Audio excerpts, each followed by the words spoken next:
নমস্কাৰ সকলোকে ভোগালী বিহুৰ ওলগ যাচিছোঁ। এই চেগতে মই আমাৰ গাঁৱৰে ভেলাঘৰত এটা ড্ৰেগন আকৃতি বৃহৎকায় ড্ৰেগন আকৃতি বনাবলৈ আমাৰ সকলোৱে প্ৰয়াস কৰিছে।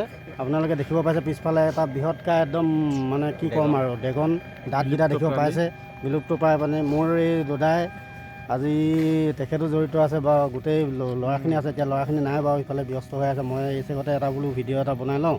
তাকে আমাৰ এইফালে আছে শ্ৰী উজ্জ্বল গগৈ, তেখেতৰ কিবা এটা কোৱা নেকি? কৈ দিয়ক।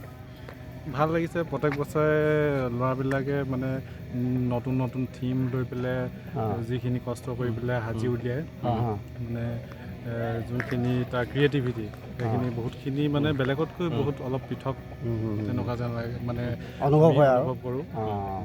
তাকে মানে এনেকুৱা এটা হ'লে এনেই ভাল লাগে আৰু নেকি? প্ৰত্যেক বছৰতে ভোজটো খাওঁৱে, খোৱাৰ লগতে যদি আমাৰ এক্সট্ৰা ক্ৰিয়েটিভিটি এটা থাকিলে এনেই ভাল লাগে তো সেই মানে সকলোকে আমি এই চেগতে অসমবাসীলৈ শুভেচ্ছা জনাইছোঁ।